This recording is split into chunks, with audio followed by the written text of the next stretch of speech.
reforma tributaria. Y bueno, tenemos el gusto de contar con uno de nuestros invitados y abogados extraordinarios, el doctor Daniel Diosa. Daniel, ¿cómo estás? Buenas tardes, un gusto saludarte. Doctora Astrid, muy buenas tardes para ti y para todas las personas que nos acompañan. Un gusto inmenso para mí estar con ustedes y agradecerles desde luego la invitación a este espacio. Bueno, les quiero presentar al doctor Daniel Diosa. Es abogado, contador público, especialista en Derecho Tributario de la Universidad Externado de Colombia, consultor legal y tributario con más de 10 años de experiencia asesorando distintas empresas.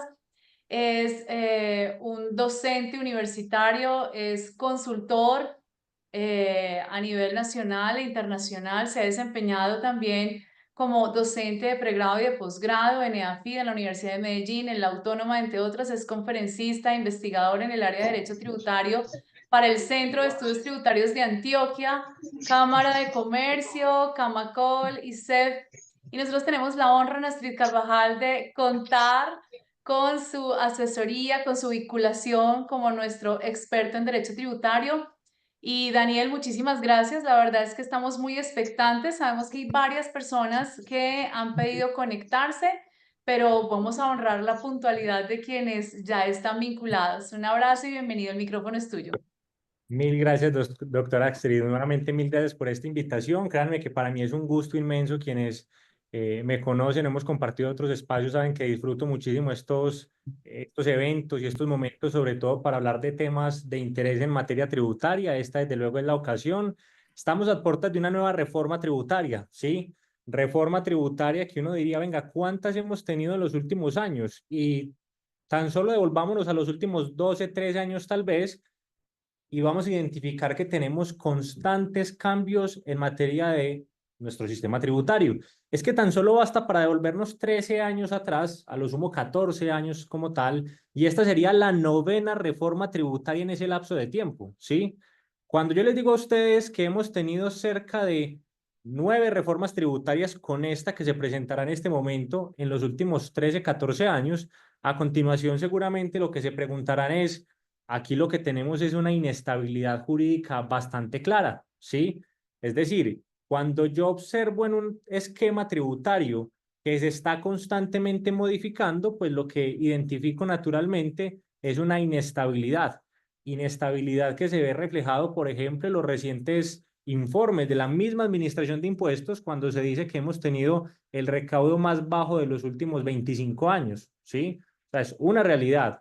Es una realidad que incluso con la pasada reforma tributaria que recién en el caso de las personas naturales estamos comenzando a identificar los efectos. Y ojo, quiero ser claro en este punto. Cuando digo que estamos comenzando a identificar los efectos, no es porque apenas se estén dando ahora, no. Se dieron desde el año pasado los de la pasada reforma tributaria. Pero recordemos que en el caso de personas naturales, el año 2023, donde se empezaba a tener efectos esta reforma, pues se iba a declarar entre agosto hasta octubre. Y muy a propósito de ello, de la fecha incluso de este evento, de este escenario, porque justo ayer terminaron los vencimientos de declaraciones de renta de personas naturales. Seguramente muchas de las personas que están acá, pues digámoslo allí, directa o indirectamente tuvo conocimiento de este incremento, unos porque les tocó sufrir de primera mano el incremento, que en algunos casos iba hasta 3 veces más del impuesto respecto al año anterior, es decir, fue una carga que triplicó en algunos casos la carga tributaria de las personas naturales.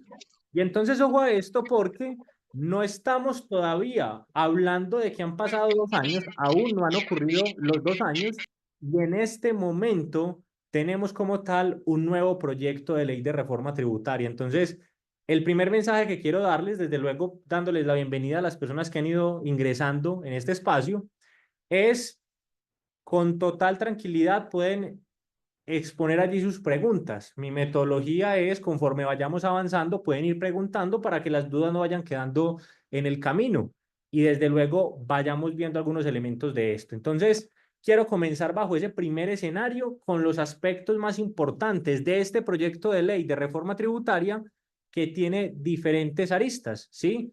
Quiero comenzar en primera medida con las personas jurídicas. Y cuando les voy a hablar de las personas jurídicas, usted seguramente va a decir si de pronto ha visto algunos antecedentes de estas reformas. Y una de ellas, sin lugar a dudas, es, hombre, usted seguramente va a tener la sensación de que parece un déjà vu, lo que vamos a ver. Hombre, parece que esto ya lo he leído en alguna parte. O tal vez, como se dice también, yo he visto este mismo tratamiento en otra parte. ¿A qué quiero hacerle referencia? Lastimosamente, en materia tributaria en Colombia nos hemos pasado dando un paso hacia adelante y devolviéndonos dos. ¿Sí? O sea, literalmente esa ha sido nuestra historia desde el punto de vista tributario. ¿Y por qué le digo? Le digo este punto. Porque en el caso de personas jurídicas, ustedes van a comenzar a ver algunas diferencias. Hombre, este tratamiento ha sido en algunos casos aclamado, en otros ha sido criticado, pero vamos a empezar a ver una disminución de la tarifa del impuesto de renta de personas jurídicas. Y ojo a esto, bien sea para el que pueda que se le facilite el tema por el día a día que maneja o aquel que no, quiero colocar un contexto importante. Entre las personas jurídicas y las personas naturales hay diferencias, ¿sí? Muchas diferencias, de hecho, desde allí. Porque una persona natural, pues digámoslo allí, tiene una tabla, que ahorita veremos cuál sería la modificación también propuesta, que conforme a mayor utilidad, llamémoslo en sentido general utilidad, ¿sí? El concepto técnico es de renta líquida desde el punto de vista tributario, pero hablemos de utilidad. Una persona que toma sus ingresos y depura su ingreso con lo que le permite la norma, sea con deducciones, sea con rentas exentas, sea con costos y gastos, entre otros, pues el resultado que le dará es una utilidad. En el caso de personas naturales, conforme más alta sea su utilidad, vamos a identificar que mayores son las tarifas, ¿sí? Y usted me dirá, Daniel, pero ¿cómo así? Eso no ocurre exactamente lo mismo en el caso de las personas jurídicas. Pues en el caso de personas jurídicas, al menos a hoy y al menos hasta tanto no definan completamente el trámite legislativo de esta reforma, pues toman su ingreso y les restan una serie de costos y gastos, por regla general. Pues cuando yo tomo el ingreso y le resto esa serie de costos y gastos, pues tengo también una utilidad.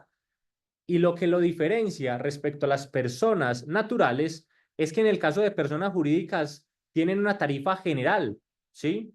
Es decir, hoy hablamos de una tarifa del 35% en el caso de las personas jurídicas, ¿sí?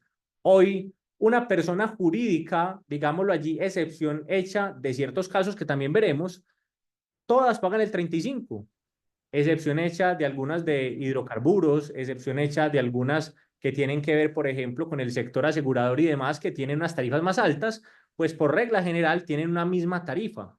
Pues bien, ¿cuál es la primera pregunta que surge entonces acá? ¿Va a haber modificaciones, Daniel, en la tarifa de renta de personas jurídicas? Y la respuesta es sí.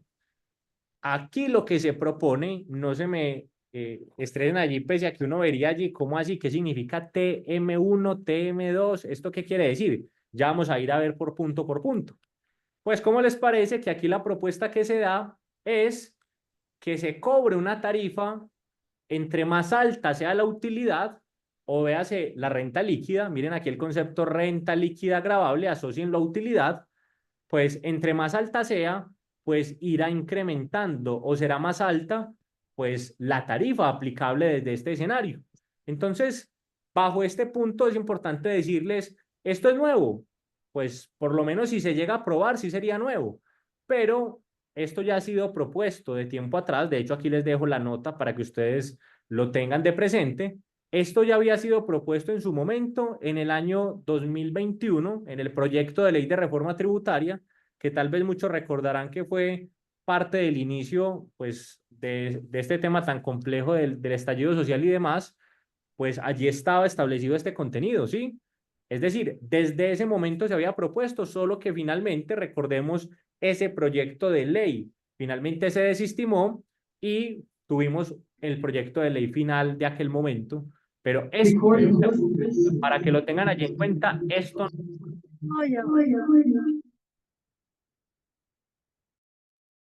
permítanme acá, ¿ahí me escuchan bien? Sí, Ok, perfecto, mil gracias. Entonces, esto no es nuevo. Quiero comenzar por ese punto de partida. Esto no es nuevo. Ya hemos tenido avances, incluso en la pasada reforma tributaria del 2022, también fue propuesto que se estableciera que conforme a mayores utilidades de una compañía, pues en ese mismo derrotero, pues mayor fuera la tarifa. Es decir, o si lo miro desde otro aspecto, a menor utilidad voy a tener una menor tarifa. Daniel, ¿y cuál es la crítica? No se preocupen que ya vamos a ver un poco la traducción de este cuadro más adelante. ¿Cuál es la crítica que puede generarse en estos casos? Pues la crítica que se genera comúnmente en este tipo de casos, que yo tengo una tarifa inferior, por ejemplo, bajo un escenario inicial empezaríamos a hablar de una tarifa del 27% versus una actual del 35%. Pues digámoslo allí que la crítica que se generó en su momento para este tipo de casos es que esto puede generar que las compañías, de alguna u otra forma, a través de esquemas societarios y demás, pues tiendan a no crecer, ¿cierto? Y esto desde luego es respetable, particularmente era una de las inquietudes que se planteaban. ¿Cómo así que a no crecer? Que yo difiero de de esa opinión, digámoslo allí, porque se decía que aquí tenemos un sistema tributario opuesto a la normalidad y es que conforme menor utilidad, menor tarifa. Y eso iba a generar que pues las compañías tendieran a generar menores utilidades. Era un poco el efecto que se criticaba desde allí. Pero vamos a ir entrando entonces en el concepto de estas tarifas, cómo entenderlas, qué significa el concepto en VTs y demás, en unidades de valor tributario, para que lo tengamos en cuenta. La primera pregunta que yo tengo que hacerme entonces es, Daniel, venga, aquí yo tengo un punto de partida y la fórmula me habla de TM1. Pues cuando hablo de TM debo entender que es tarifa marginal, ¿sí? O tarifa aplicable. Entonces, cuando yo hablo de TM1, la pregunta es, ¿eso qué significa? Pues bien, es el concepto dado a tarifa marginal para la fórmula. Y miren aquí lo interesante. Aquí es donde yo les decía a ustedes que seguramente para muchos podrán pensar, yo esto lo he visto en alguna parte y sí, les confirmo, no se preocupen, no es que estén viendo mal y mucho menos, es la realidad. Esto es exactamente lo mismo que ya tenía la ley 1943 de 2018. Cuando yo les decía hace un momento, miren, ¿cómo nos la hemos pasado en materia tributaria en Colombia? Literalmente, damos un paso y nos devolvemos dos. Eso es lo que hacemos. Porque en la ley 1943 de 2018, la reforma del 2018 que fue declarada inexequible y la reemplazó la ley 2010 de 2019, decía exactamente lo mismo. Decía, venga, el primer año la tarifa general será el 34% y paulatinamente va a disminuir al 30%. Se esperaba que llegáramos al 30% de la tarifa general en el 2022. ¿Sí? Pero recordemos que finalmente la tarifa nunca llegó a ser del 30% y es un poco la crítica que quiero darles en este caso. Hombre, tenemos una expectativa de que en 2029 la tarifa va a ser el 30%. Ya vamos a ver para qué tipo de utilidades. La expectativa. Y si... 3413. Sí, perdón, ¿alguien me habla por allí? Hola. Ok, les iré contando entonces desde allí. Si tienen alguna duda, me van comentando frente a ello para que vayamos resolviéndola. Y es lo siguiente, ojo, me dice que está la expectativa a que sea el 30%, pero si algo nos ha enseñado la norma tributaria en Colombia es que cuando llegamos al tratamiento beneficioso, posiblemente ni lo alcancemos a disfrutar. ¿Sí? Cuando estábamos a puertas de una tarifa del 30% en Colombia, ¿qué dijo la ley?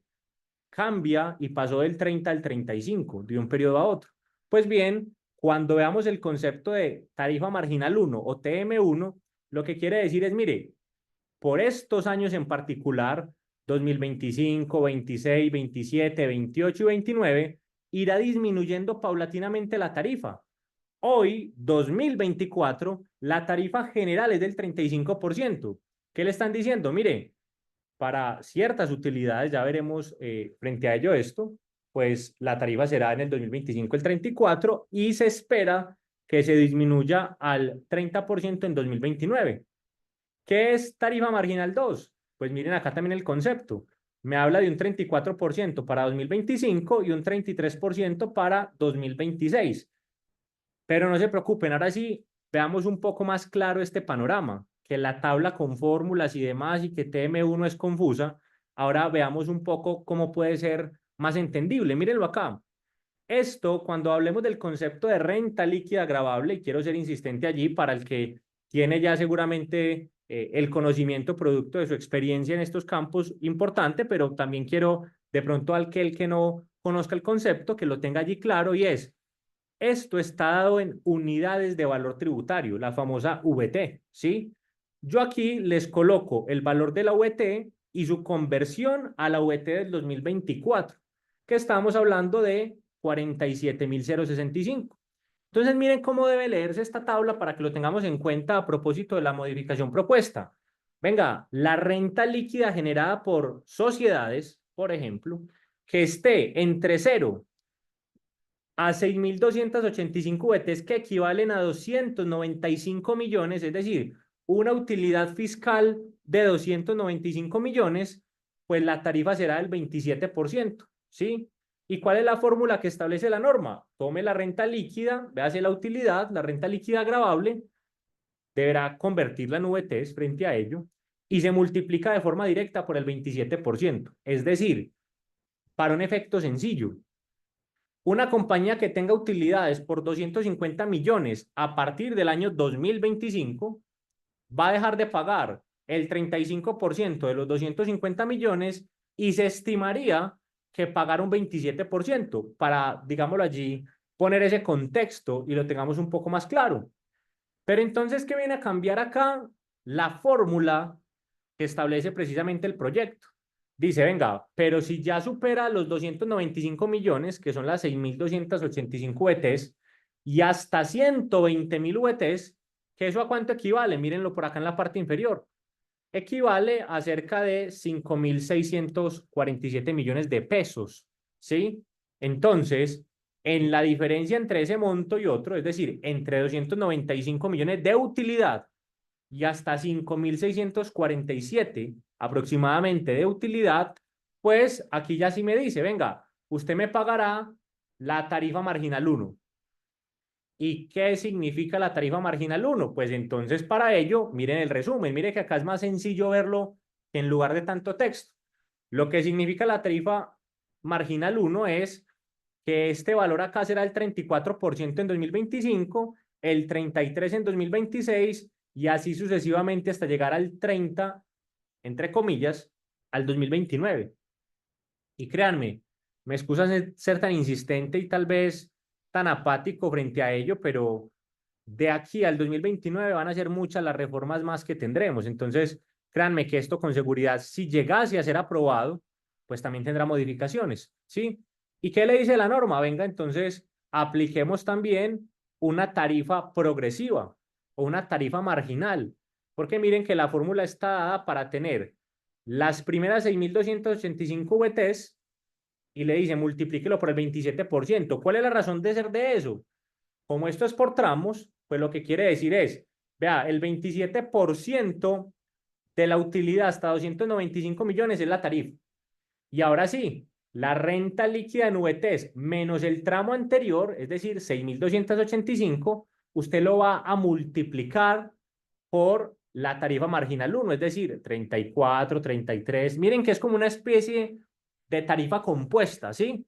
Es decir, usted no le van a grabar con el 34% el año entrante todas las utilidades, no, es por tramos. Es decir, los primeros 295 millones tienen una tarifa del 27% y el exceso de ese valor, solo el exceso, tendrá el valor correspondiente a la tarifa marginal 1.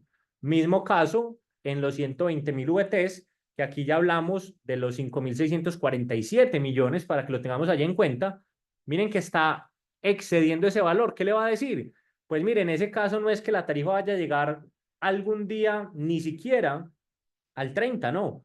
Se mantendrá en un 34 y máximo llegará al 33%, ¿sí? Miren que frente a ello aquí hay una situación particular. ¿Qué les quiero decir con esto? Vamos a ver que seguramente es muy diferente el contenido que estamos viendo en pantalla al que normalmente acostumbramos a ver en la tarifa general del impuesto de renta, porque claramente es mucho más amplio. Aquí tendremos unas tarifas, de ser aprobado, insisto esto, unas tarifas diferenciales en el caso de personas jurídicas que antes no las teníamos, y lo que va a procurarse allí es que se reconozca una menor tarifa impositiva a aquellas empresas o compañías que tengan menores utilidades, ¿sí? Punto número uno. Ahora bien, yo quiero empezar aquí con un derrotero. Sí que es cierto por efectos de seguridad jurídica, sí que es cierto por principios constitucionales en materia tributaria, y es que recordemos, vamos a ver, mucho se dice sobre la reforma tributaria, que va a ser aprobada, que no va a ser aprobada, que es seguro que no pasa. Y créanme, cada 2 años se dice algo similar. Reforma seguramente habrá. Lo que sí creo es que no tal cual como está en este momento. Seguramente van a haber muchos ajustes, ¿sí? Pero reforma habrá. Cuando la reforma sea aprobada, digámoslo allí, pues esta va a tener efectos a partir del periodo fiscal siguiente. ¿Eso qué significa? Hoy estamos a 2024. Si la reforma llegase a ser aprobada, suponga usted por allá el 27, 26 de diciembre, por poner un ejemplo solamente, pues tendrá efectos a partir del periodo fiscal siguiente, que será en enero, ¿sí?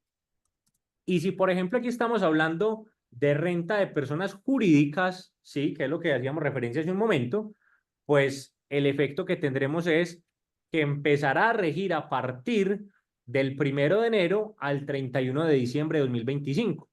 ¿Y cuándo declararemos ese año? Pues recordemos, normalmente es entre abril y mayo, este año fue en mayo, que presentarán las declaraciones las personas jurídicas, ¿sí? Entonces quiero ser enfático con ello, ¿por qué? ¿Y por qué quiero ser allí de pronto un poco insistente? Porque no es que la declaración del 2024 de llegarse a aprobar esta reforma se va a presentar con esta ley, no. La declaración de renta de una persona jurídica o de una persona natural se va a presentar con la norma actual, ¿sí? Que en este caso, digámoslo allí, nos rige la ley 2277. Es con esa ley y no con la eventual reforma que llegue a aprobarse, ¿sí? Para que lo tengamos un poco en cuenta frente a ello. Aquí simplemente un derrotero, las referencias que se realicen en el estatuto tributario a la tarifa del artículo 240 debe entenderse a la tarifa ponderada aplicable según la tabla. Traducción. En diferentes apartados del estatuto tributario se menciona que será aplicable la tarifa general. Cuando a usted le decían que será aplicable la tarifa general, pues entendía la tarifa del artículo 240. Eso ya va a cambiar. Porque usted no tiene una tarifa general, no tiene una tarifa única. Usted deberá interpretar que cuando le haga referencia a la tarifa del artículo 240, será la tarifa aplicable a ese contribuyente. ¿Dependiendo de qué? De su utilidad. Y usted me dirá aquí, Daniel, una pregunta. ¿Y de dónde salen las 113.000 VTs? Es más, les voy a ir borrando los puntos amarillos que yo aquí al final dejo todo amarillo y no se entiende. Y es lo siguiente. Miremos el único ítem amarillo que va a quedarles acá. Daniel, ¿de dónde salen estas 113.000 VTs? Uno podría, digámoslo allí, tener un punto de partida y es que aquí miren que la fórmula está dado ese valor, ¿sí? Es decir, la misma fórmula estableció ese valor en VTs como parte de la fórmula. Entonces lo que le dice es algo similar. Venga, tome 6.285 VTs por el 27, que es el primer tramo, mírenlo acá. Coincide. ¿Y a eso qué le va a sumar? 113.000 VTs, 113.715 por la tarifa 1, más el segundo tramo, mírenlo acá, ¿sí? Miren que está la tarifa por tramos, reconoce tarifas por tramos. Entonces, esto desde luego, insisto, es una modificación que podría ser una buena alternativa frente a ello. Insisto, ya la crítica también está, como les decía anteriormente, porque la crítica está dada que esto podría generar que las compañías busquen tener menores utilidades. Recordemos que en países OCDE, en algunos países OCDE, caso particularmente España, por ejemplo, tienen un sistema tributario que, por el contrario, a mayores utilidades hay menores tarifas. Y esto es una buena iniciativa. ¿Por qué? Hombre, porque para una compañía puede generarle incluso también allí una motivación, generar un mayor incremento en la utilidad. Ojo, soy consciente que hay diferentes factores externos a la compañía de índole económico, político, entre otros, pero puede ser un incentivo, es decir, a mayor utilidad, menor tarifa. Aquí tenemos un sistema opuesto. a menor utilidad, digámoslo allí, menor tarifa. ¿Quién es la crítica que estaba para el efecto? Hasta allí me van contando, por favor, si vamos claros, con confianza, van escribiendo, pueden ir escribiendo como tal, o incluso si desea hacer una pregunta y desea activar su micrófono, nos puede escribir para que desde, digámoslo allí, desde acá podamos activar su micrófono y pueda hacer la pregunta con confianza frente a ello. Entonces, miren esto. Aquí tenemos varias cosas. Tenemos tarifas diferenciales, un primer punto de partida de las personas jurídicas. Pero esto que ustedes ven en pantalla no es nuevo, ¿sí? Quiero ser enfático porque esto no es que esta reforma tributaria lo trajo, es excepcionalmente de esta reforma, no. Esto no es nuevo, porque ya desde la reforma pasada, la ley 2277, se estableció que para ciertas actividades económicas, para ciertas, no para todas, deberían adicionarse unos puntos más. ¿Cómo así que adicionarse, hombre? Si la tarifa era del 35% y aquí dice 5 puntos adicionales, pues debía calcular el 35 más un 5% más, es decir, un 40%. Esto ya estaba desde la reforma pasada. Pues aquí se mantiene, lo que pasa es que se amplía un poco más el tiempo, ¿sí? Mírenlo acá. ¿Para quiénes? Instituciones financieras, entidades aseguradoras y reaseguradoras, sociedades comisionistas de bolsa de valores, comisionistas agropecuarias, bolsas de bienes y productos agropecuarios, entre otras. ¿Qué pasa con esas actividades en particular? Pues bien, las actividades que acabo de decirles, o mejor, estos sujetos pasivos no van a calcular estas tarifas de acá, ni el 27, ni el 34, ni el 33, digámoslo allí, o ya vamos a ver cuál es el efecto, o sea, sí pueden llegar a calcularlo, con seguridad jamás va a ser el 27%, pero además de esa tarifa van a tener que incrementar la tarifa del impuesto de renta en 5 puntos más. Entonces, una compañía aseguradora, al momento de venir por acá, si le da, por ejemplo, a pagar aquí el 34% en la TM2, pues lo que va a hacer es que determina el 34 y le va a sumar 5 puntos más, es decir, un 39%. Ese es el efecto que se busca con esto, que insisto, esto no es nuevo, ¿sí? Esto venía de la reforma tributaria pasada y aquí se mantiene como tal. Lo que pasa es que se amplía un poco más el contexto. ¿Y cómo les parece que para el caso particular de ciertas compañías, de ciertas actividades, incluso, digámoslo así, ciertas sociedades o establecimientos permanentes que desarrollan algunas actividades, ya vamos a ver cuáles? Pues además de lo que les estoy compartiendo acá, además de estos puntos, pues van a tener que aumentar incluso unas, digámoslo así, unos valores más. ¿Cómo así que unos valores más? Acabamos de ver que para instituciones financieras, aseguradoras y reaseguradoras, entre otras, es 5% más o 5 puntos más. Acá podría llegar desde un 5 a un 15 más, ¿sí? Hasta un 15 más. Miren que es una cifra importante, perdón. Y miren esto lo que dice entonces. Varios puntos a saber. Las sociedades nacionales, primer punto de partida acá, y sus asimiladas, los establecimientos permanentes de entidades del exterior, que recordemos el concepto de establecimiento permanente dado desde el punto de vista tributario, puede darse como una persona que cumpla funciones, por ejemplo, simplemente un vendedor de una compañía en otro país que viene a Colombia, por ejemplo, genera unos ingresos, pues esto también puede ser considerado establecimiento permanente, entre otros conceptos. Dice, y las personas jurídicas extranjeras con o sin residencia en el país no aplicarán reducción gradual establecida en el inciso primero, lo que acabamos de ver, que el 27, que el 34 y demás de este artículo, y dicen, tendrán una tarifa del 35% y deberán adicionar a la tarifa del impuesto sobre la renta unos puntos adicionales. Entonces usted puede decir acá, Daniel, venga, aquí estoy confundido, estoy confundida. ¿Cómo así que las sociedades nacionales, si acabamos de ver que la tarifa general estaba dada en esos tramos? Entonces, ¿eso qué quiere decir? Pues bien, son sociedades nacionales que se dediquen a las siguientes actividades que vamos a ver, insisto, no es todas, no son todas las sociedades como tal, sino aquellas que se dediquen a ciertas actividades, como cuáles: extracción de hulla, extracción de carbón, extracción de petróleo crudo, entre otras, tendrán que liquidar tarifas adicionales entre un 5% al 15% de la tarifa general. Es decir, bajo ese supuesto podría tener el caso de tener que tienen que determinar el 35% de tarifa y a eso súmele un 5 o un 15% más, dependiendo de la actividad.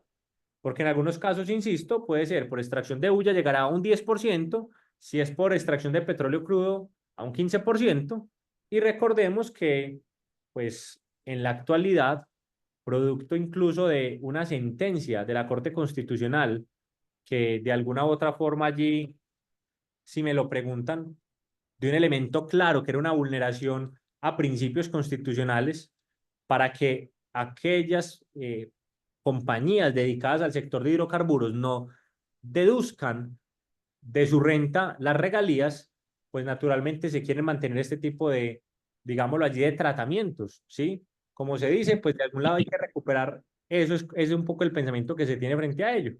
Y es naturalmente uno de los puntos que quieren darse acá. ¿Alguien va a hacer una pregunta allí? Que veo que hay un micrófono activado.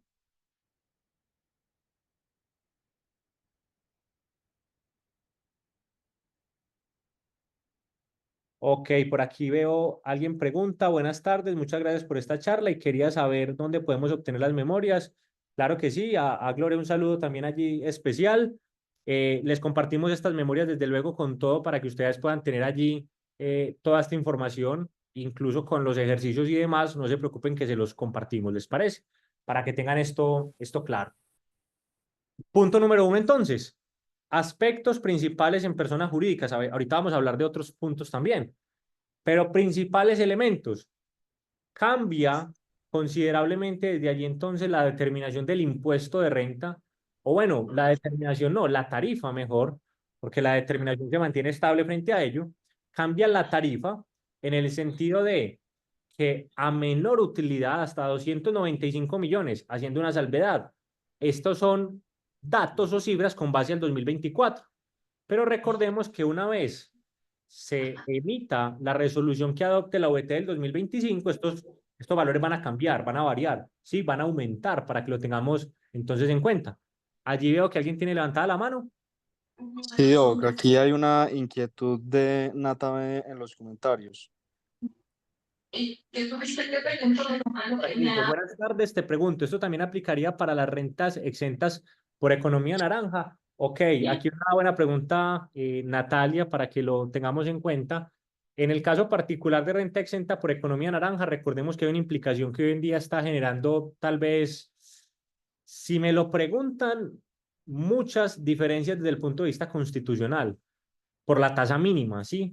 Porque es que en esencia la renta exenta por economía naranja lo que busca como tal es que no pague impuesto de renta por los ingresos generados de la actividad de la economía naranja para aquel que acceda al beneficio.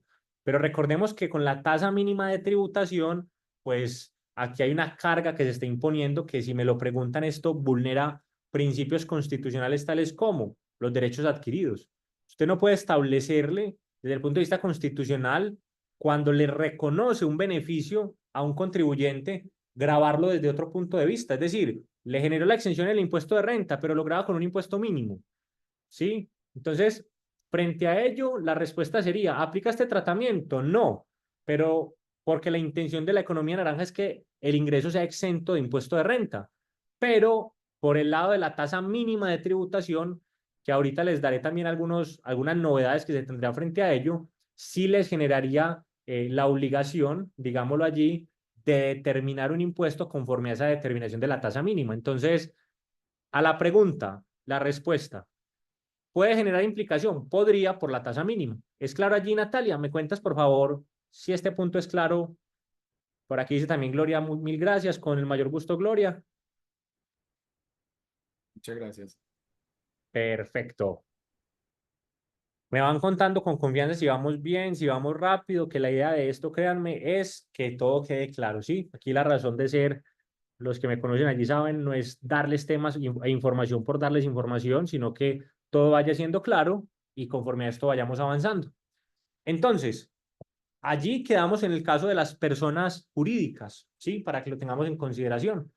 Diferencias, tarifas diferenciales y unas actividades que no tienen tarifas diferenciales y que por el contrario tendrán tarifas adicionales, ¿sí? Es un poco el derrotero que tendremos frente a estos puntos.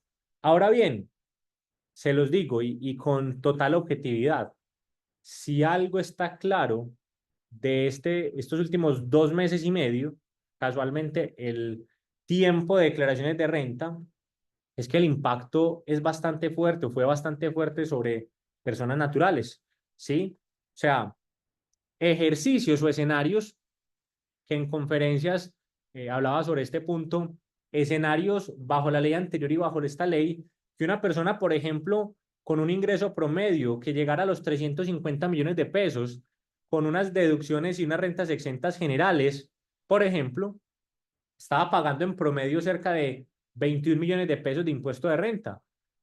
Y con esta modificación de la reforma del 2022, pasaba en algunos casos a pagar 60 millones. Por eso les decía, el efecto era que se triplica como tal, se triplica el impacto, se triplica el impuesto.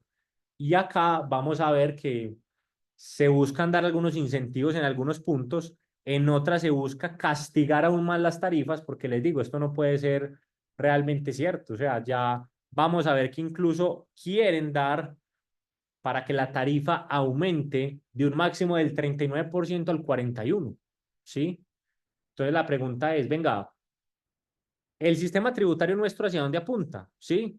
Y quiero ser enfático, perdón, en algo, y es, hombre, ¿a partir de qué momento se entiende ese concepto de progresividad? Es más, ¿a partir de qué momento debería estar enfocada una reforma tributaria como ha sido de tiempo atrás? Colombia, naturalmente, hemos tenido unas reformas recaudatorias, es decir, ustedes miran nuestras reformas y estas reformas tributarias no son desde el punto de vista de generar u otorgar estructura a largo plazo, no. Son buscando el recaudo del año siguiente, el recaudo del año siguiente, y por eso es que tenemos reformas cada año, cada 2 años, ¿sí? Eso es lo que sucede. Y la consecuencia natural es que lo que hemos venido haciendo de tiempo atrás es que si yo llego, por ejemplo, y voy a hablar de aumentar la carga tributaria de las personas naturales, por ejemplo, se le está aumentando al que ya paga, ¿sí? Es decir, la crítica siempre ha sido es que debería atacarse la evasión, la informalidad, pero no. Siempre lo que se hace son medidas tales como las que veremos, que lo que se determina es disminúyale los beneficios a los que ya estaban pagando, aumentele las tarifas a los que de todas formas ya estaban pagando y tributando, ¿sí? Pero no hay medidas claras, más allá de lo que veremos, digámoslo así, pues elementos adicionales que puedan dar algún tipo de incentivo a personas naturales. Y desde ese punto de vista, entonces, es la crítica que se da. Hablemos del primer caso, dependientes económicos. Ustedes tal vez pudieron escuchar en algún momento que un concepto de la DIAN, casi que siempre se ha tenido por ahí el voz a voz de, mire, un mismo dependiente no puede ser tenido en cuenta por dos contribuyentes. Siempre era el voz a voz. No, no puede ser tenido en cuenta por dos contribuyentes, no puede ser tenido en cuenta, era el voz a voz literalmente. Pero resulta que un concepto de la DIAN del 2023 precisamente decía, venga, voy a decirles algo. Resulta que había una prohibición, hace ya varios años había una prohibición en un decreto, pero resulta que ese decreto fue derogado por un decreto posterior. Y el decreto que actualmente regula la materia no prohíbe esto, ¿sí? No lo prohíbe. Razón por la cual, ¿qué dijo la DIAN en ese concepto? Mire, un mismo dependiente económico puede ser incluido en la declaración por más de un contribuyente, ¿sí? Lo decía de esa manera. Pues bien, déjenme decirles que eso fue nada más en 2023 el concepto y ya en este proyecto de ley se está proponiendo pues que se derogue o que más allá que se derogue es que expresamente se limite, ¿sí? Porque ustedes ven en pantalla el contenido de un artículo que es el artículo 336 del Estatuto Tributario. Un artículo que desde la reforma del 2022 dan ganas de llorar el solo leerlo por la carga tributaria tan alta que se aumentó, ¿sí? Porque es el famoso artículo que me limita acá estas 1.340 VTs y me dice, venga, tome los ingresos que usted tiene, réstele los ingresos no constitutivos, que una persona natural promedio son aportes a salud y pensión. Eso le va a dar una renta líquida inicial. Y ese valor saque el 40%, ese es su límite. Y en todo caso, ese 40% no puede exceder de 1.340 VTs. Que sí, seguramente a usted, bien sea si elaboró declaraciones, si le elaboraron la declaración, era lo que les decía, si usted tiene beneficios tributarios, véase particularmente deducciones o rentas exentas, hombre, dependientes, exceptuando la parte que no está limitada. Hombre, intereses de vivienda. Hombre, aportes a cuentas AFC. Tengo de alguna u otra forma también desde allí, por decir algo, medicina prepagada, entre otros. No podía superar los famosos 56 millones. Frente a eso no hay cambio. O sea, el texto que ustedes ven en pantalla sigue exactamente igual a como está la ley anterior. Sin embargo, miren aquí la modificación, porque recordemos que además de los dependientes, de ese criterio del 10% del ingreso bruto por dependientes, pues en la reforma pasada se dijo que por cada dependiente económico y hasta 4 de ellos se tenía un beneficio de 72 VTs, que eran poco más, poco menos de 3 millones de pesos, ¿sí? Con la VT del 2023 para ese efecto. Pues bien, aquí empieza en el ítem verde, en la parte que está subrayada de color verde, esa es la modificación. Y miren lo que me dice. Aquí me dice, sin perjuicio de lo establecido en el inciso segundo del artículo 387 del Estatuto Tributario, que es precisamente la exención especial que me habla de dependientes económicos, me dice, el trabajador podrá deducir, en adición al límite establecido en el inciso anterior, 72 VTs por dependiente, hasta un máximo de 4 dependientes. Daniel, ¿hay alguna modificación acá? No, no hay cambios al respecto, estamos igual. Pero acá viene la modificación. El mismo dependiente solo, y aquí sí quiero ser un poco exagerado y me excusan, pero este concepto es importante. Solo, única y exclusivamente, debe interpretarse así, única y exclusivamente puede ser tomado por un único contribuyente. Muy seguramente muchos me dirán, Daniel, pero eso siempre lo hemos aplicado así, o eso siempre ha sido de esa manera. Pues bien, déjenme traerles a colación lo que les decía hace un momento. Precisamente el concepto de la DIAN, aquí se los pongo, el concepto 3966 de 2023, que era el que se pronunció sobre la materia. La pregunta aquí es, venga, ¿qué establece actualmente la doctrina de la DIAN? ¿Qué es lo que dice? Pues bien, un contribuyente le llevó a cabo una consulta y le dijo, venga, ¿será que diferentes contribuyentes pueden tomar la deducción de que trata el inciso segundo del numeral tercero del artículo 336 frente al criterio de dependientes? Y entonces me dijo, acá la administración, el inciso segundo del parágrafo cuarto del artículo segundo, depuración de la base del cálculo de retención, del decreto 99 del 2013, establecía, era el criterio anterior, establecía la deducción de la base de retención en la fuente por concepto de dependientes no podrá ser solicitado por más de un contribuyente en relación con un mismo dependiente. Es decir, la interpretación debería ser un dependiente por un contribuyente. Eso era lo que decía el decreto 99 del 2013. Y a continuación dice la administración. Dicho parágrafo cuarto fue compilado en el artículo tal, que ya estos artículos de ese decreto único, pues ya es imposible recordarlo, ¿cierto? Ya uno hablar de artículo 1.2.4.1.18, pues hombre, yo creo que ya sí dejémonos de cosas.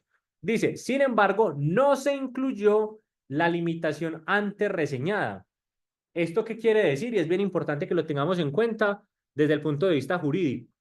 Jurídicamente, recordemos que hay un principio mediante el cual se dice donde el legislador no distingue o no distinguió, no les da al intérprete hacerlo, ¿sí?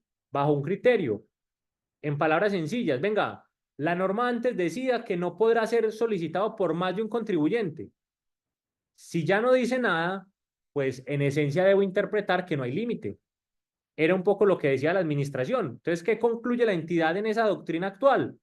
Pues dice, hombre, teniendo en cuenta lo anterior, o por ende, diferentes contribuyentes, incluso dice diferentes en sentido general, diferentes debo entender que son dos, o 3? ¿O cuántos?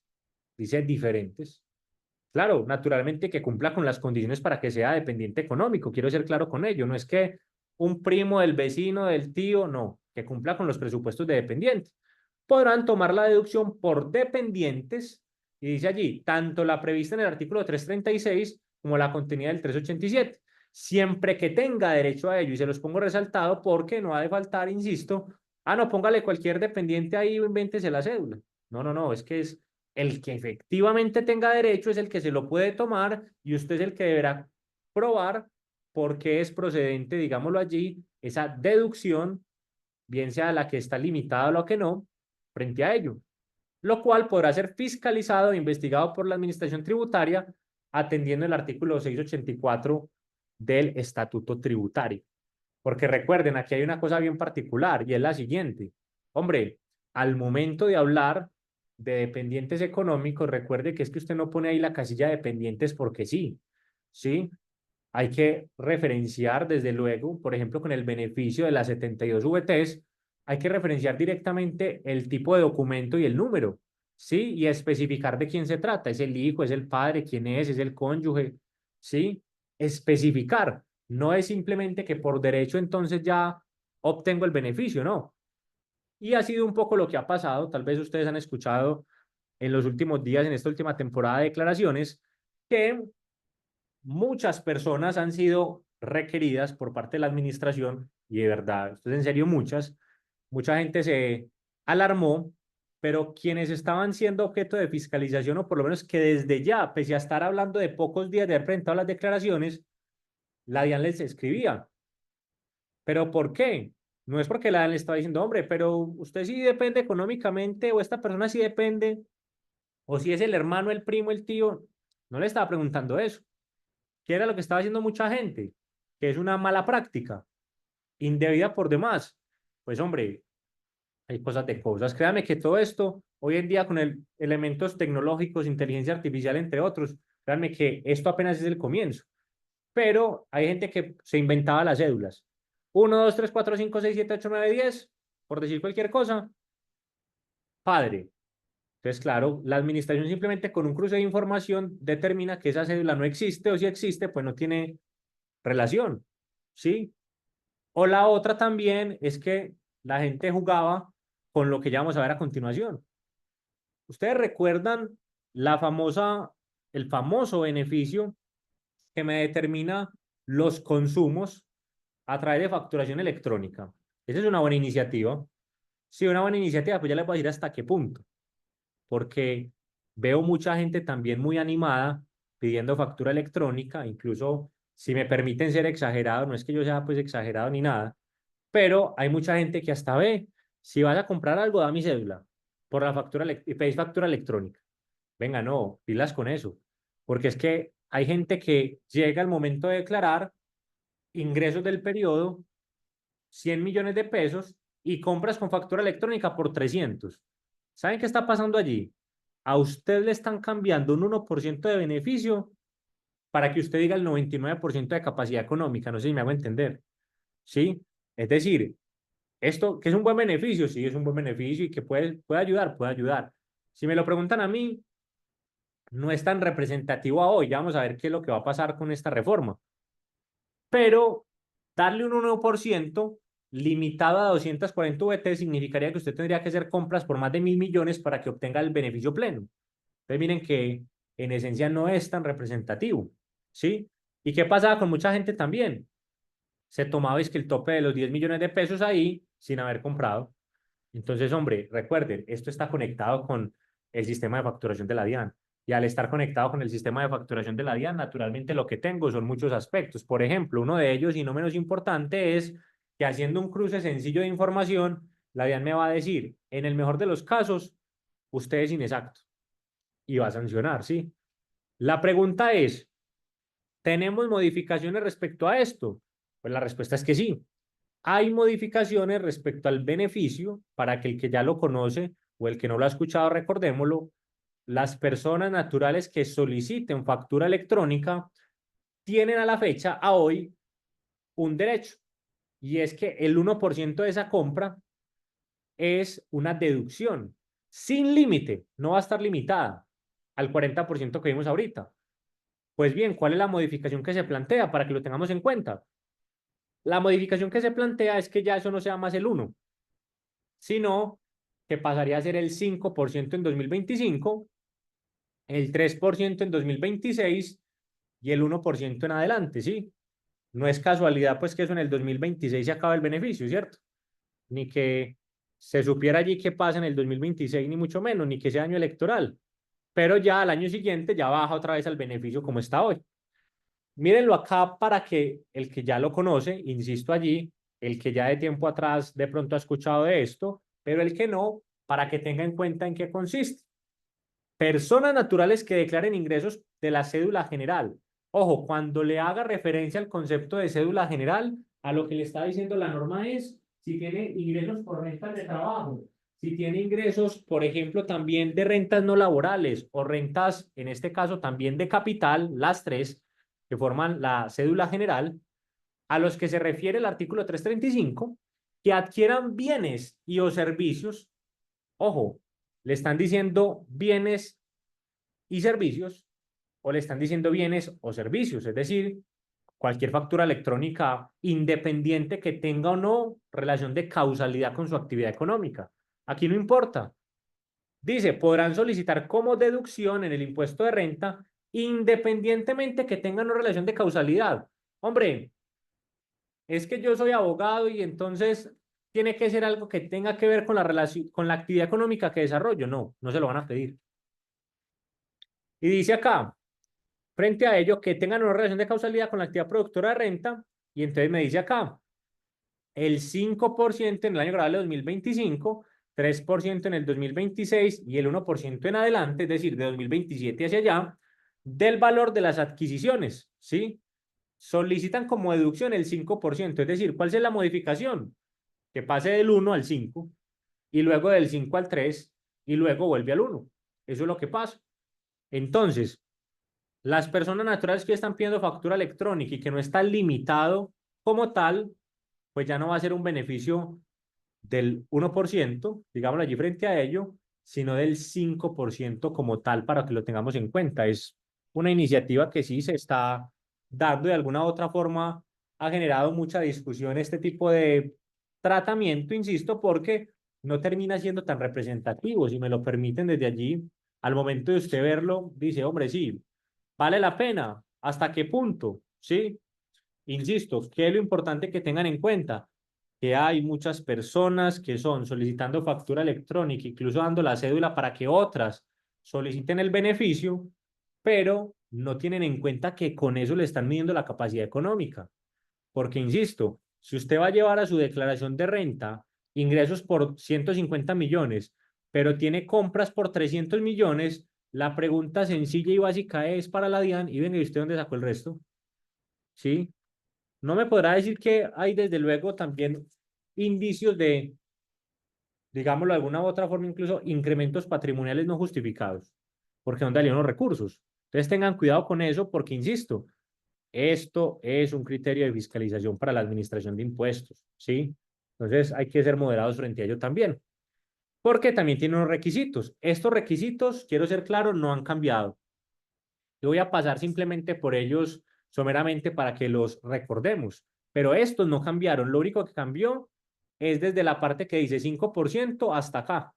Solo cambió esta parte que está en rojo y que les estoy resaltando. Es lo único que cambió como tal. Más nada. Y desde luego el límite es 10 millones de pesos para 2023 era el valor, poco más de 11 millones para el año 2024 frente a ello. Dice que la adquisición del bien, algunos requisitos, no haya sido solicitada como costo o deducción en el impuesto de renta. Claro, o impuesto descontable en IVA. Lo que le están diciendo es, usted no puede, con base en un mismo hecho económico, obtener dos beneficios. ¿Cómo así? Hombre, es que yo soy persona natural que lleva, que determina su renta con costos y gastos. ¿Sí?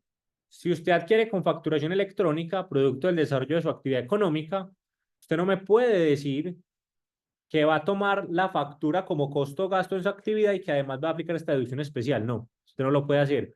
Usted decida, o es costo o gasto o es deducción especial. pero no tome las dos, ¿estamos? Dos, que la adquisición del bien y o del servicio sea soportada con factura electrónica de venta con validación previa. Aquí no es que me dieron documento de soporte electrónico, me dieron documento equivalente, no, es factura electrónica.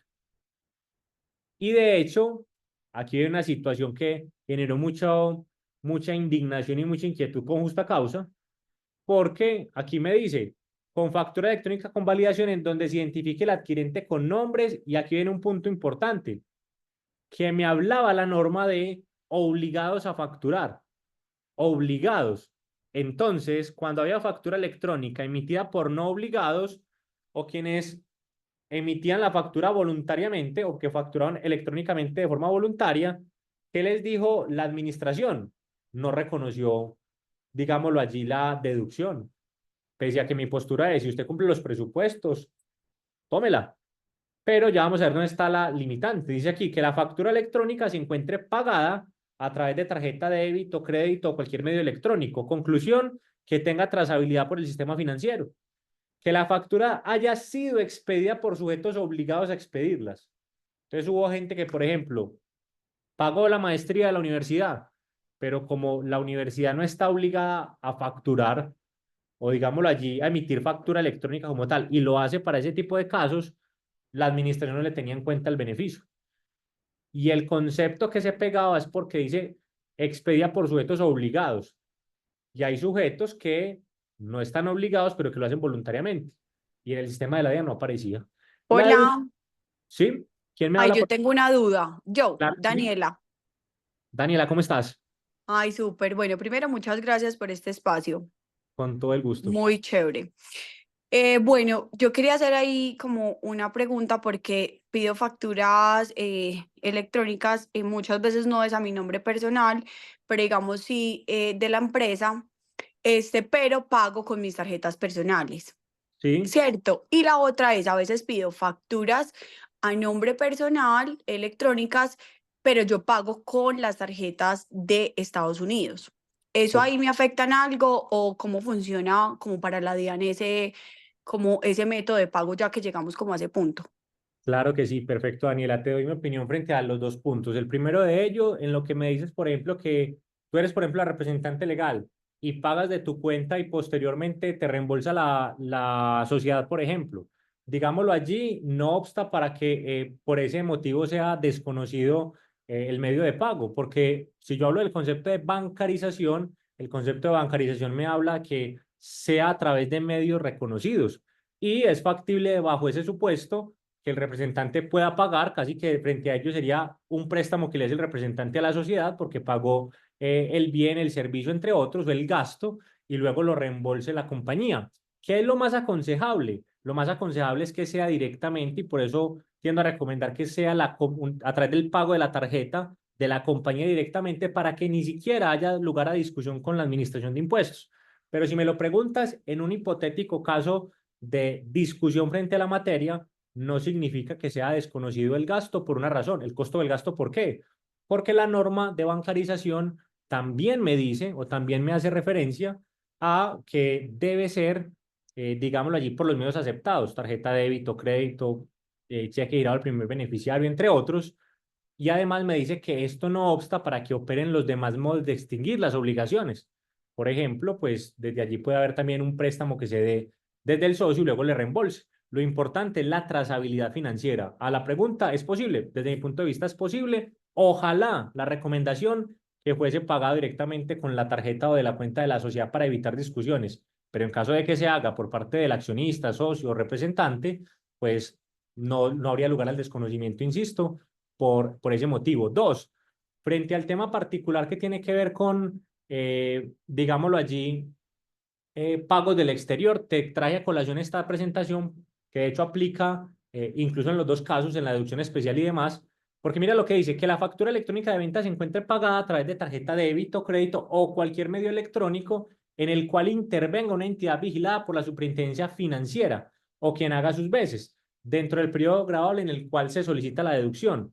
¿Qué pasa? Por ese concepto, por ese criterio desde allí, ya insisto, ya atiende un tema eminentemente probatorio, pues digámoslo allí, podría discutirse dos cosas. Uno, que la administración diga que si no es vigilada por la Superintendencia Financiera de Colombia, entonces no reconoce el gasto.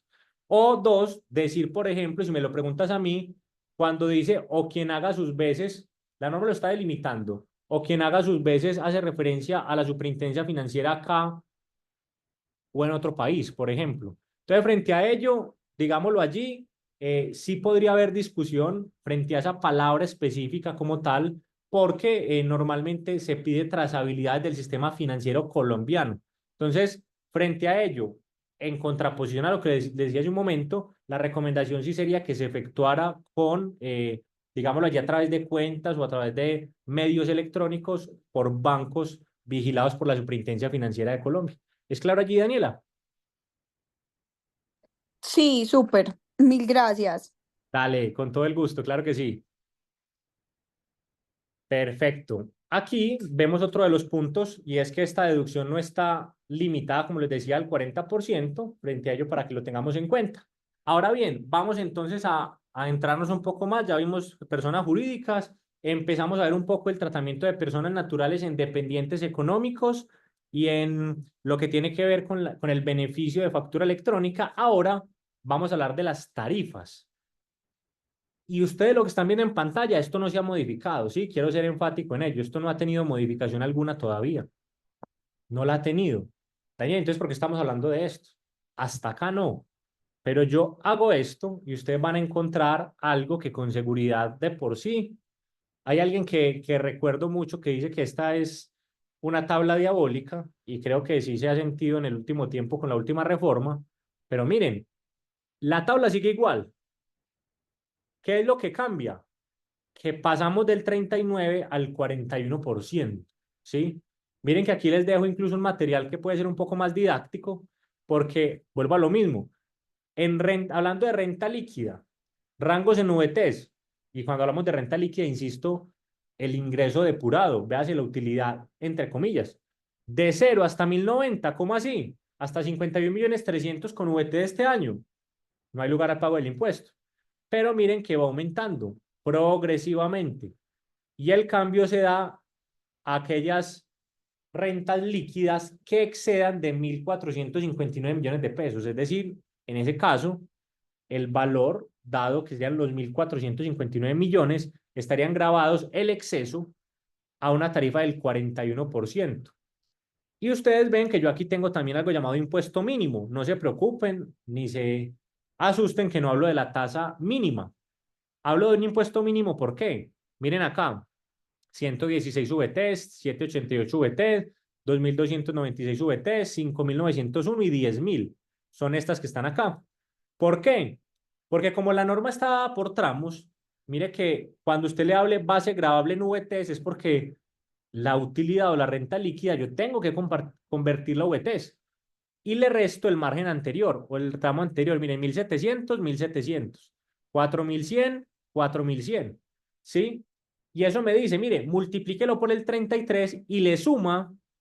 Entonces, cuando me habla de ese concepto y le suma, yo le hablo de un impuesto mínimo porque independientemente de la diferencia y demás, usted mínimo, sin tener la determinación, es más, sin hacer todavía toda esta operación que está acá, cuando le habla de más 116 VTs, le están diciendo que el valor mínimo son 5.459.000, ¿sí? Le están diciendo que el valor mínimo son 37 millones y así sucesivamente para que lo tengamos en consideración entonces frente a este tema. Al final vamos a hablar entonces de otros puntos que tienen que ver con ganancia ocasional. ¿Cuáles son los ítems que versan sobre la ganancia ocasional? Pues, hombre, yo se lo diría en palabras claras, y es que lo que se busca es que la tarifa pase del 15% que ya había aumentado a un 20%, ¿sí? Aquí ustedes ven la tarifa en el caso de personas jurídicas, hoy estaba un 15%, ya que se dice, fíjese el 20% de ganancias ocasionales de sociedades anónimas, limitadas y asimiladas, es decir, aumenta del 15 al 20. Pero recordemos que cuando hablo del concepto de que aumenta del 15 al 20, ojo, porque es que hace poco más de un año y medio ya había aumentado. Recordemos que tenemos una tarifa del 10. Es decir, estamos hablando que en cuestión de 2 años la ganancia ocasional pasaría del 10% al 20%. Caso de personas jurídicas, Caso de personas naturales también, 20%, que recordemos esto puede darse por recibir una donación, por recibir una herencia, un legado, vender inmuebles por más de 2 años que se hayan poseído, activos fijos como tal poseídos por más de 2 años. Ya la tarifa no sería el 15, sería el 20% para que lo tengamos en cuenta. Personas naturales sin residencia, 20% también para que lo tengamos en consideración. Y en el caso particular, lo que tiene que ver con lotería, rifas, apuestas, entre otros, hoy tenemos una tarifa del 20%. Aumentaría a un 25% para que lo tengamos en cuenta allí.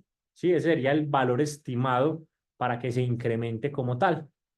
Y voy a ir a un último de los ítems, previo a pasar como a los derroteros generales, incluso para que abramos un espacio de preguntas, desde luego, a este punto, que seguramente ustedes la semana pasada tal vez escucharon muchas críticas a propósito del ministro de Hacienda, hablando de los activos fijos como tal, reales no productivos, ¿sí?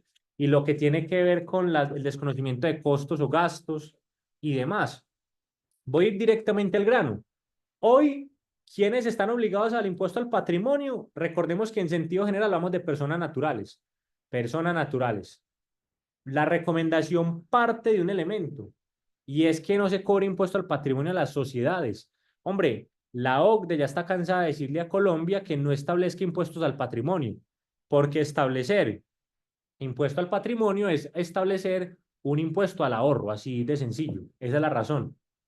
Entonces, una persona natural que obtiene 300 millones de pesos en el año paga impuestos, y no pocos, paga impuesto de renta por eso, y resulta que fue juiciosa la persona invirtiendo, se ganaba 300 millones en el año, pagó impuestos por esos 300 millones, y en un lapso de tiempo de 15 años, pues ya tiene acumulado un patrimonio considerable.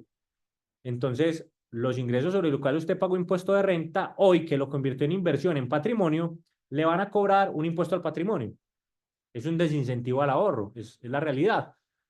Pero para no extenderme en este campo, les voy a decir, hoy hablamos de personas naturales en sentido general, mírenlo allí, personas naturales del impuesto sobre la renta, en este caso contribuyentes, o de regímenes sustitutivos, véase régimen simple, personas naturales nacionales o extranjeras que no tengan residencia en el país respecto de su patrimonio poseído en el país. Personas naturales, miren que siempre hablamos de personas naturales o sucesiones ilíquidas, pero me voy a ir al punto que me interesa. ¿Qué es lo nuevo? Porque recuerden, pues aquí la intención es hablar del proyecto. Aquí me hablan de un nuevo numeral, el numeral 6, y dice, las sociedades nacionales, hombre, esto es un retroceso, indiscutiblemente es un retroceso. Estamos haciendo contribuyentes del impuesto al patrimonio a las sociedades, que lo ha prohibido la OCDE o lo ha recomendado, pero no hacemos caso. Y peor aún, no hay un monto mínimo, que eso es lo más triste. Y ya vamos a ver qué tipo de sociedades caben ahí, porque ahí caben las sociedades de precautelación de bienes o las sociedades operativas que tienen un vehículo, por ejemplo. Ya les voy a dar casos sobre ellos. Dice, y sus asimiladas y los establecimientos permanentes de entidades del exterior únicamente en relación con el patrimonio líquido compuesto por activos fijos reales no productivos. Y entonces la pregunta a continuación es, ¿yo qué debo entender por un activo fijo real no productivo? Diferente al activo fijo real productivo que traía reformas anteriores.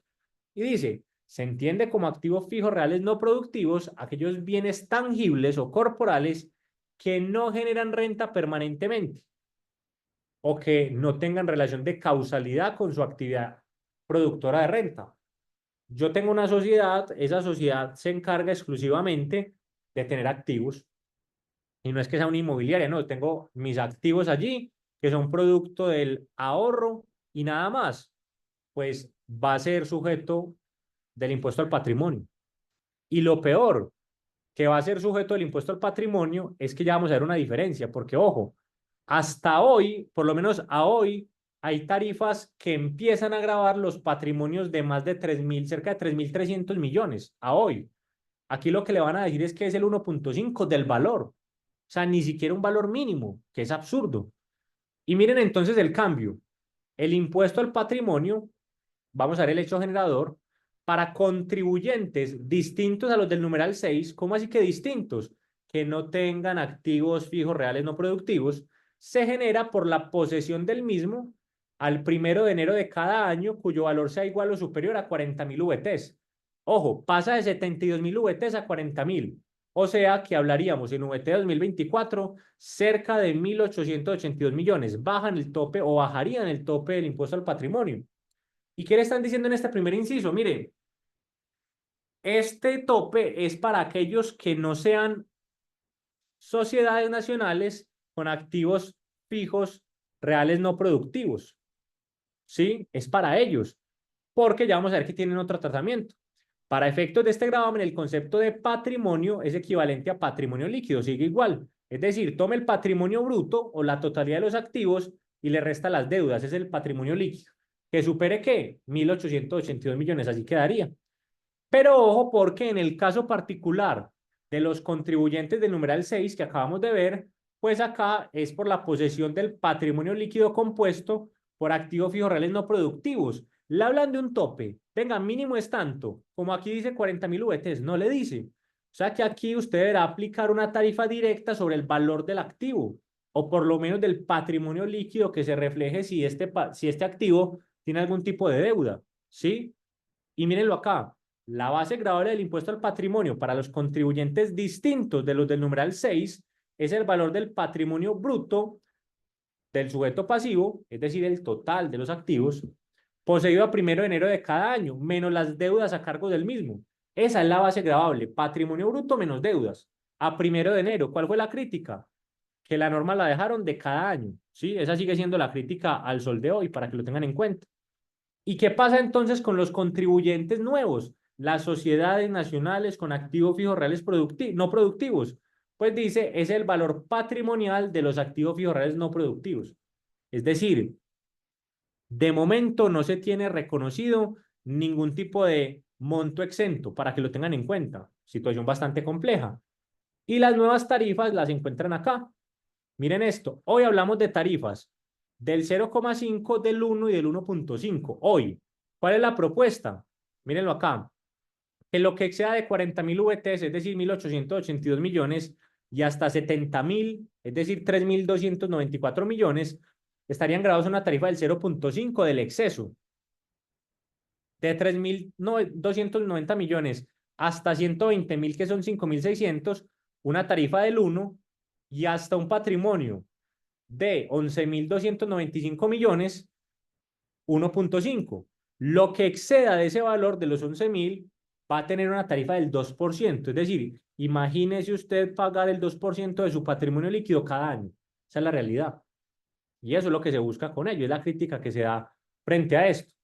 Pero peor aún, ¿sabe algo? Si usted que me está escuchando tiene una sociedad que es de precautelación o, por ejemplo, tiene una sociedad operativa y puso el vehículo suyo a nombre de la sociedad para que el combustible sea deducible, los mantenimientos sean deducibles y demás, pues ojo porque ese vehículo ya va a tener además una tarifa del 1,5% del valor del vehículo, por ejemplo, o del valor de los activos que tenga, 1,5.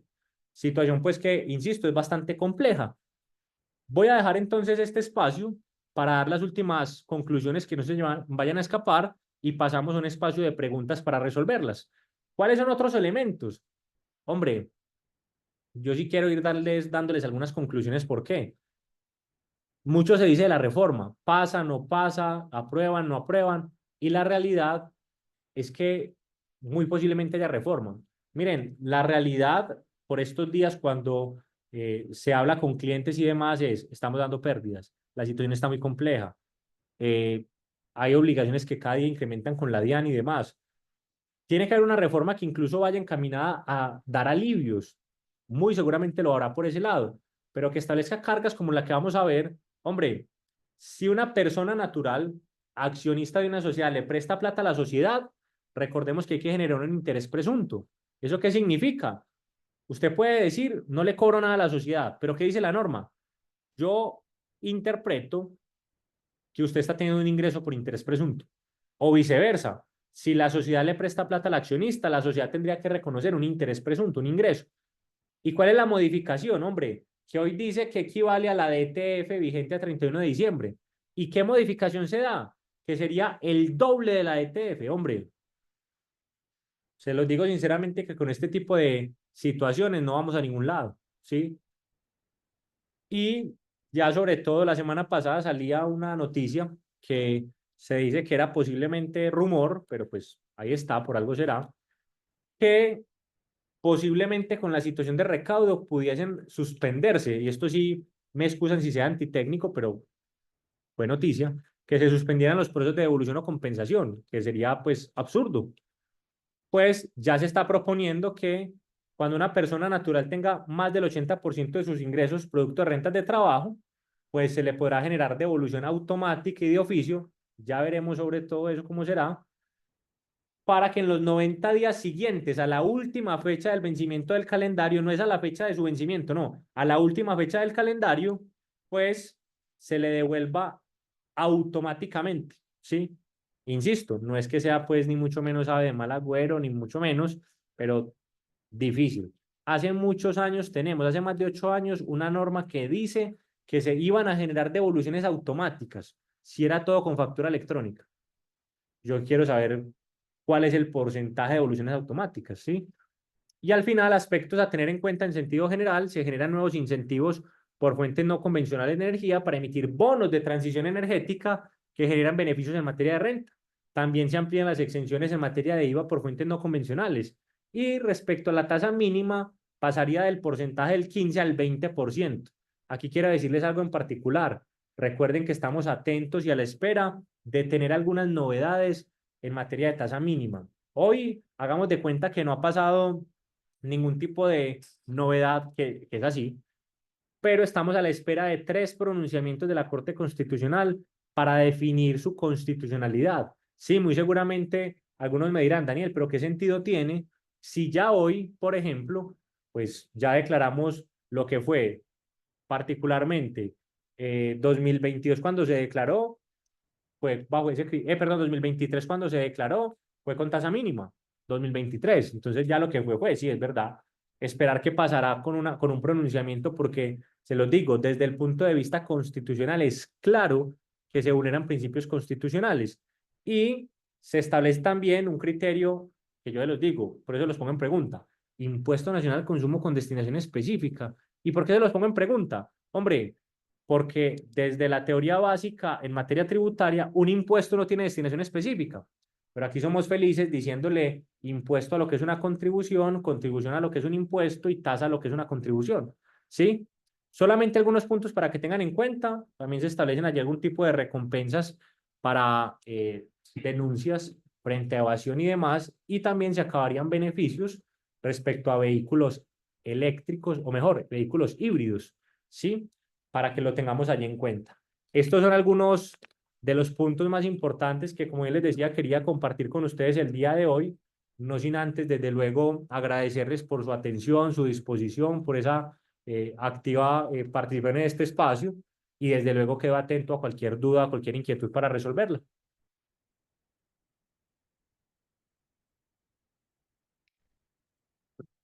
Bueno, doctor Daniel, la verdad, muchísimas gracias. Creo que ha sido una intervención maravillosa. Creo que tenemos que empezar como a tratar de entender y discernir todo lo que tú nos has enseñado.